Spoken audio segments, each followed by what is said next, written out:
this wonderful Wednesday. In a moment, are you an innie or an outie? As the Conservatives have said, if they win the next general election, we'll get a referendum on whether we remain in the EU. That is coming up. Also, we hear that £250 million worth of gift vouchers were not used last year. I put it to you, they are the most thoughtless gift ever, and you may as well not bother. However, Steve says, on the subject of gift vouchers, I went to HMV not so long ago to get my mate a DVD for his birthday. Sounds like a great trip. After deliberating for 20 minutes on what he had and didn't have, my wife twisted my arm to get a voucher. So I reluctantly agreed. She just wanted to get you out of the shop, Steve. On this occasion, it turned out to be a good move, as the items I nearly bought he already had. Then he went and got himself some bargain CDs, which made him chuffed to bits. Result, I reckon.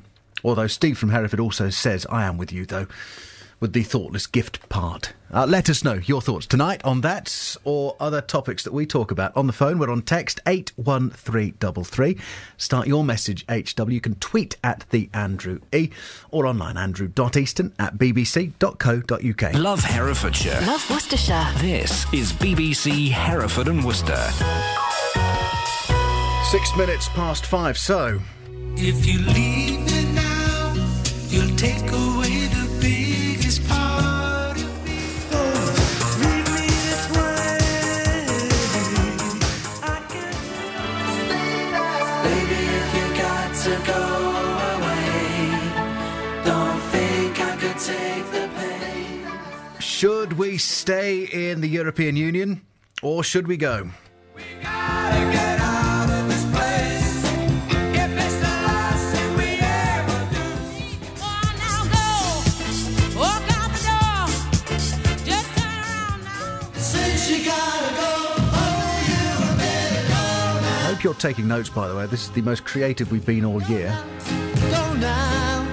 Go. So that decision could be yours. David Cameron promising a referendum on whether Britain should stay in the EU if the Conservatives win the next general election. In a speech in London, he said he wanted a new settlement for the UK on which the British people would be given a straight choice. Joining me now to discuss this, independent member of the European Parliament for the West Midlands, Nikki Sinclaire, and also the Conservative MP for Worcester, Robin Walker. Robin Walker, to you first. What is your stance on this? Well, good evening, and first of all, can I compliment you on the fantastic music selection you've just been playing? It was very, very entertaining. Well, thank you.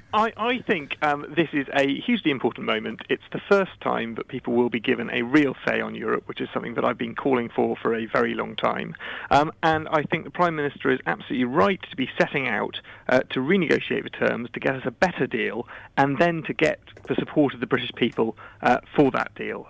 It's the approach that I advocated some years ago, and I think it's good news for Britain, it's good news for Britain, and it's good news for the economy if we can get that better deal from Europe based on trade and cooperation, rather than the sort of ever closer union that too many people have been talking about for too long. Are you in or out?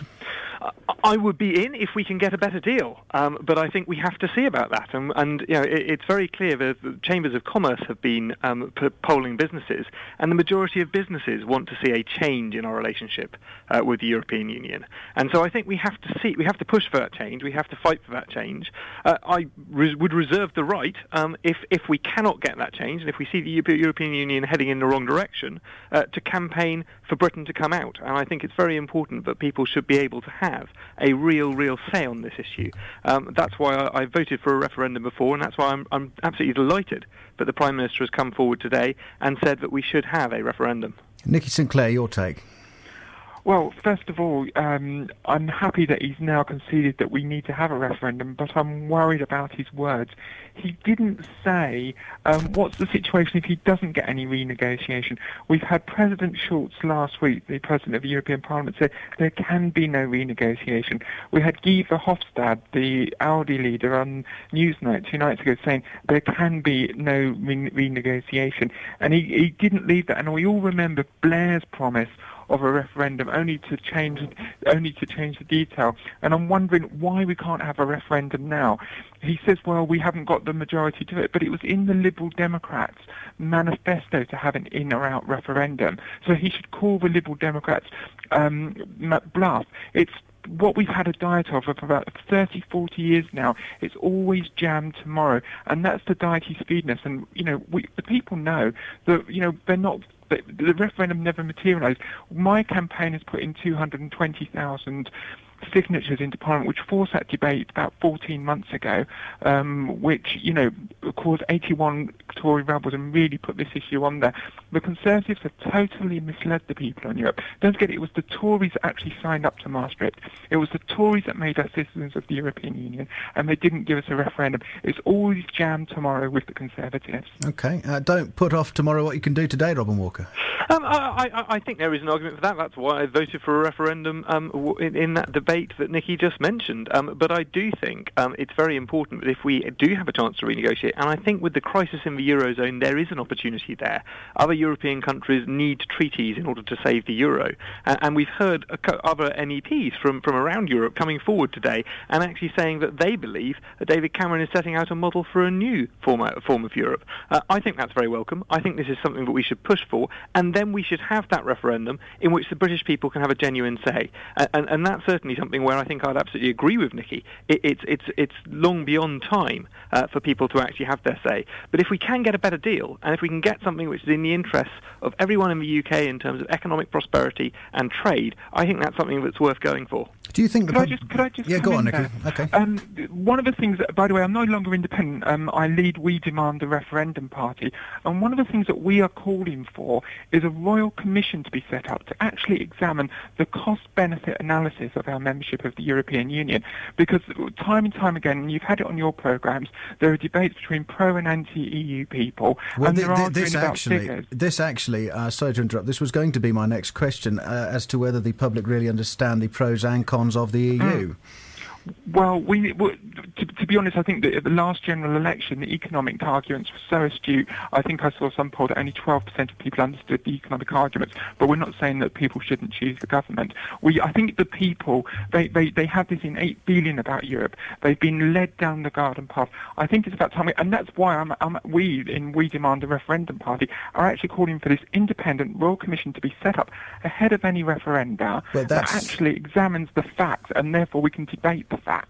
But you can't have both, though, Nikki Sinclair, can you? You can't have this commission for a survey to find out how much people know, but also have a referendum today. You're accusing the government of delaying. It's obviously not feasible to have a referendum tomorrow. It obviously takes some time. I mean, the Scottish referendum, for example, is late 2014. There's a reason why referendums take some time. And in the meantime, David Cameron could call for this royal commission to be set up tomorrow. Let's have a referendum. How soon do you think we could have a referendum? I think if David Cameron called one, I think it's feasible to us to have it next year, probably late next year. OK. Why is that too soon, Robin Walker? Well, I mean, first of all, I'd just point out that, royal commissions have traditionally been seen as a way of parking issues and putting them to one side, taking them out of the political debate. I think what David Cameron's acknowledging today is that there is a clear need for a proper political debate on this issue, and a clear need to have a discussion, an honest discussion with the general public about the costs and the benefits of Europe.